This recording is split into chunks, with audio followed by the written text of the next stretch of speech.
Hello people, welcome to college diaries. और आज हम पढ़ने वाले हैं एक बहुत ही इम्पॉर्टेंट थ्योरी इंटरनेशनल रिलेशंस की, विच इज़ रियलिज्म। ठीक है, और मैं ये कोशिश करूँगी कि मैं बायलिंगुअल पढ़ाऊँ, लेकिन ज़्यादातर चीज़ें इसमें इंग्लिश में समझाने की मेरा मतलब है। तो आप प्लीज़ हिंदी मीडियम वाले अगर कोई हैं तो थोड़ा सा ध्यान दें, आपको भी समझ में आ जाएगा। रियलिज्म को प्लीज़ रियलिज्म ही बोलते हैं, don't ask me translation of this. देखो, इसमें जो सबसे पहली चीज़ जो होती है, यहाँ देखेंगे, गौर करो। रियलिज्म में क्या है आपका स्टेट जो है, state it is an important actor. State को क्या होगा, इम्पॉर्टेंट एक्टर होगा। इसका मतलब ये है कि जितने भी इम्पॉर्टेंट फैसले होंगे वो कौन करेगा, स्टेट करेगा। अच्छा, अब जो अगली चीज़ आती है वो ये कि स्टेट जो है वो किस लिए इम्पॉर्टेंट है। वो इसलिए इम्पॉर्टेंट है क्योंकि वो क्या करेगा, वो प्रोटेक्ट करेगा और डिफेंड करेगा। प्रोटेक्ट और डिफेंड किससे करेगा? अच्छा, इसमें जो बेसिक चीज़ है वो समझाती हूँ पहले। इसमें क्या है, सबसे पहली चीज़ जो इसमें मानी जाती है वो ये कि इंसान जो है वो सेल्फिश होता है, वो नैरो माइंडेड होता है, वो सेल्फ सेंटर्ड होता है। इस बात का क्या मतलब है कि इंसान जो होता है, लोग जो होते हैं वो अपने अपने ही बारे में सोचते हैं। पीपल जो हैं दे आर सेल्फिश। वो सिर्फ और सिर्फ उन्हें क्या होता है कि वो अपना काम करें, अपने इस मतलब अपना अपना जिसमें होता है बहुत ज़्यादा। ठीक है, अब इसमें आगे क्या है, वो क्या करते हैं, वो क्यों करना चाहते हैं, अपना क्यों इम्पोर्टेंस बढ़ाना चाह रहे हैं, ताकि वो पावरफुल हो, ताकि वो पावर हो उनके पास, है ना। अच्छा, अब लोग अगर पावरफुल हो जाएंगे तो स्टेट पावरफुल होगा, ऐसे कॉन्सेप्ट है। लेकिन इसमें इंपॉर्टेंट चीज़ क्या है कि स्टेट को बहुत ज़्यादा इंपॉर्टेंस दी गई है, और स्टेट का काम है कि वो अपने इंडिविजुअल्स को प्रोटेक्ट करके रखे अपने टेरिटरी के अंदर। टेरिटरी क्या होता है, एक limited land of particular land, और जिसमें क्या होता है कि जिसके अंदर उस गवर्नमेंट की चल रही है, उस स्टेट के हेड की चल रही है। ठीक है, तो स्टेट किस तरह काम करता है, प्रोटेक्टर की तरह काम करता है। और स्टेट को क्या चाहिए होता है कि वो पावरफुल बने। फिर है, और उसको पावर, अच्छा देखो, अगर एक चीज पावरफुल हो गई है, अगर पावर मिल गई है, तो पावर के लिए क्या होगा, फिर डोमिनेंस होगा। कि कोई भी बंदा अगर पावरफुल हो जाता है तो वो क्या सोचता है कि मैं ही मैं हूँ।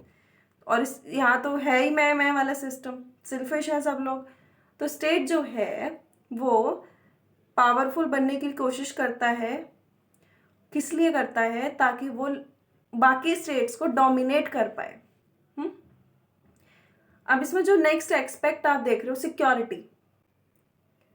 सिक्योरिटी में क्या है, सिक्योरिटी का मतलब क्या है यहाँ पे कि जो नेशन है, इसमें एक फिलोसोफर ने ये बात बोली है कि आप ये वेट ना करें कि सामने वाला बंदा आएगा और तब आप उस पर अटैक करेंगे। अगर आपको सिचुएशन ठीक नहीं लग रही है, ऐसा लग रहा है कि सामने वाला आप पे अटैक करने वाला, तो आप उसके कुछ करने से पहले ही खुद ही अटैक कर दो जाके। So this is about security, कि आपको सिक्योर होना है, कि मतलब कोई काम किस तरह से होना है। अगर आप पावरफुल होना है आपको, तो आपको मिलिट्री भी चाहिए होगी उसके लिए। अब मिलिट्री तो चाहिए ही चाहिए। पावर के लिए ही सबसे ज़्यादा लड़ाई है रियलिज्म के अंदर। क्या है कि पावर जो है, लोग जो हैं, स्टेट्स जो हैं, वो पावरफुल होने के लिए लड़ना चाहते हैं।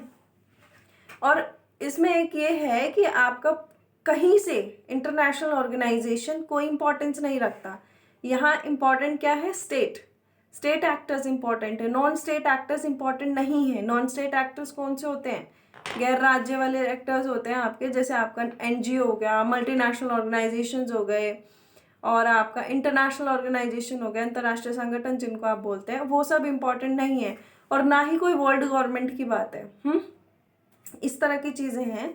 और जो फॉरेन पॉलिसी ये बनाते हैं स्टेट्स, जो फॉरेन पॉलिसी बनाएंगे, वो फॉरेन पॉलिसी किस हिसाब से होगी, वो होगी आपकी कि आपका नेशनल इंटरेस्ट प्रोटेक्ट होना चाहिए। अब नेशनल इंटरेस्ट क्या होता है, राष्ट्र हित क्या होता है, वो पिछली वीडियो में जाके देखो अगर नहीं देखा है तो, अगर नहीं समझ आया तो, नहीं तो बुक से पढ़ो।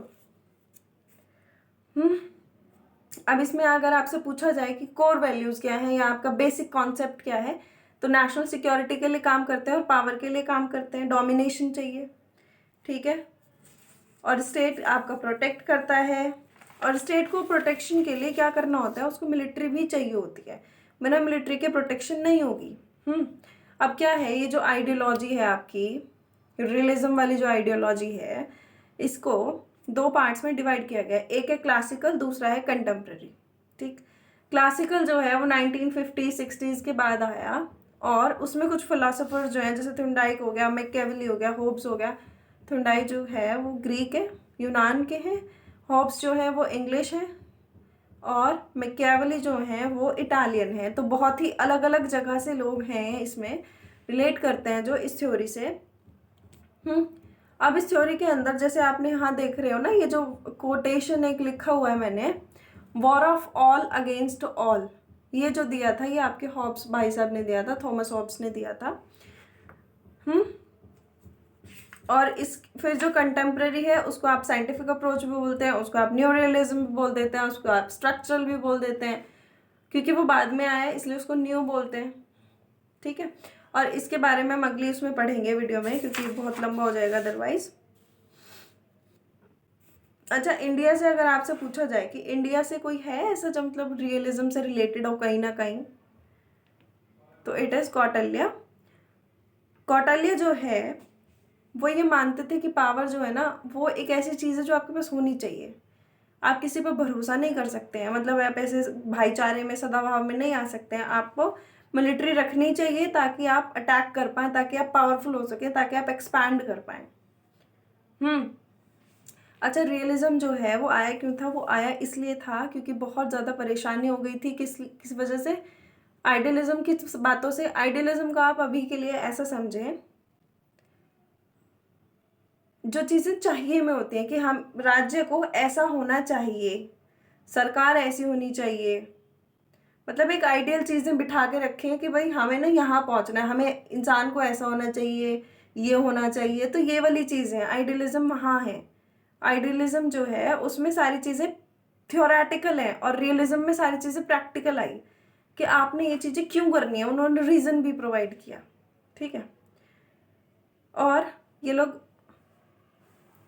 इस चीज़ पर बिलीव करते थे कि स्टेट ही सब कुछ संभाल लेगा, हमें और किसी एक्टर की ज़रूरत ही नहीं है। ठीक है, ये चीज़ जो हमें याद रखने वाली है क्या, कि स्टेट जो है वो इम्पॉर्टेंट है, और प्लस उसको किसी और की ज़रूरत नहीं है। लेकिन ऐसा एक्चुअली होता नहीं है। फिर जो कौटिल्य भाई साहब थे उन्होंने पावर को 3 तरीके से बोला था कि पावर जो है अगर आप उसको डराइव करो, अगर आप उसका ध्यान दो, तो वो 3 जगह से आती है। किस किस जगह से आती है? Knowledge, military and valour. ये होना चाहिए, मिलिट्री होनी चाहिए, और बिहेवियर देखना चाहिए तुम्हें दुनिया में क्या हो रहा है। ठीक है, उसके बाद एक एंशियंट रियलिस्ट हैं, एंशियंट मतलब बहुत पुराने, उनका नाम है सुन त्जू, SUNTZU। सुनजू जो हैं चाइनीज़ है ऑब्वियसली। वो क्या कह रहे हैं?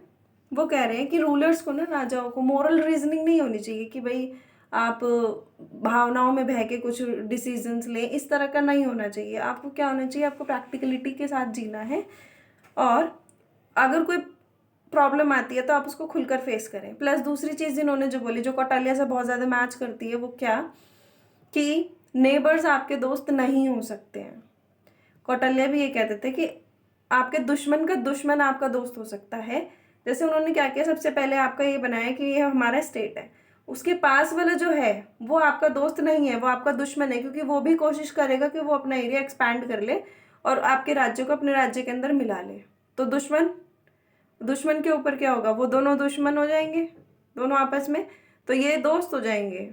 हमारे वाला स्टेट, बीच में A स्टेट, फिर B, तो हमारा स्टेट और B स्टेट क्या है, वो दोस्त हो जाएंगे, क्योंकि A और B दुश्मन है, और हम और A दुश्मन है। ठीक है, तो इस तरीके से इन्होंने ये बात कही थी। और सुन त्जू की बात आपने सुनी अभी। सुन त्जू ये चाहते थे कि प्रोटेक्शन हो, बढ़िया से काम हो, और आप मिलिट्री रखें, आप किसी पे मतलब ऐसे विश्वास ना करें। ठीक है, उसके बाद थॉर्नडाइक जो हैं, थॉर्नडाइक की बात थोड़ी सी अलग है, और वो क्या है, उन्हें ऐसा लगता था कि मतलब इनइक्वालिटी जो है ना वो अननेचुरल है, वो अपने आप पैदा हुई है, मतलब ऐसे नहीं है कि भाई आपने क्रिएट किया, वो नेचुरल है। इनइक्वालिटी जो है वो नेचुरल है, और उसको आप अवॉइड नहीं कर सकते हो। अगर दो स्टेट्स अनइक्वल हैं तो वो नेचुरली अनइक्वल ही हैं, आप उसको अवॉइड नहीं कर सकते हो। इसलिए क्या है कि सामने वाले को ये समझना चाहिए कि हम अगर ऊपर हैं, सुपीरियर हैं, तो वो क्यों हैं। ठीक है, क्योंकि टाइम और सर्कमस्टांसिस के साथ ऐसी चीज़ें डेवलप हो जाती हैं। फिर बेटा मैकियावेली का जो थ्योरी है, जो उनके आइडियाज़ हैं, आप इनको ज़्यादातर देखोगे अगर क्वेश्चन फॉर्म में आता है तो सीधा सीधा भी आ सकता है। अच्छा, यहाँ तक की जो चीज़ें तुमने पढ़ी उनमें से क्वेश्चन कैसे कैसे बन सकता है। सबसे पहली चीज़ आपसे पूछा जा सकता है, right a short note on classical realism, या फिर what is realism, define it's schools बोलते हैं कि आप विचारधारा वगैरह की आपकी, जैसे मैंने बताया ना 2 तरीके के होते हैं, तो आप उनको स्कूल भी बोल सकते हैं, स्कूल ऑफ थॉट ऐसे करके बोलते हैं। या फिर आपको बोल सकते हैं कि किन्हीं 2 विचारकों के बातों से प्रूव करो कि रियलिज्म में स्टेट इम्पॉर्टेंट होता है, या लड़ाइयाँ होती हैं, या पावर से रिलेटेड चीज़ें। तो इस तरीके से आपने बेसिक आज पढ़ा। अब अब एक चीज़ करनी है, पहले रियलिज्म का इंट्रोडक्शन पढ़ो, क्लासिकल रियलिज्म पे आओ, उसका इंट्रोडक्शन पढ़ो। अब जो मैकियावेली वाली बात है उसको आप बोलते हैं पॉलिटिकल रियलिज्म। ठीक है, इसको मैं आपको नेक्स्ट वीडियो में बताऊंगी, कल जो बनाऊंगी उसमें बताऊंगी। ठीक, इसमें Machiavelli is sort of important. अगर बेसिक क्वेश्चन आया, स्टार्टिंग से क्वेश्चन आया, तो यहीं तक की वीडियो से आएगा। और अगर ऐसे नाम रख के आया कि इस फिलोसोफर का बताओ, तो वो मैकियावेली पे फंसता है। ठीक है, तो वो मैं आपको अगली वीडियो में कराऊंगी। Thank you for watching and please do subscribe the channel and share as well, अगर आपको लगता है आपके किसी फ्रेंड की हेल्प हो सकती है। This is important for BA LLB plus. अगर आप लगता है आपको कि नेट के लिए इम्पॉर्टेंट हो सकती है तो वो भी है, मेरे हिसाब से तो है। ठीक है, thank you for watching, bye bye.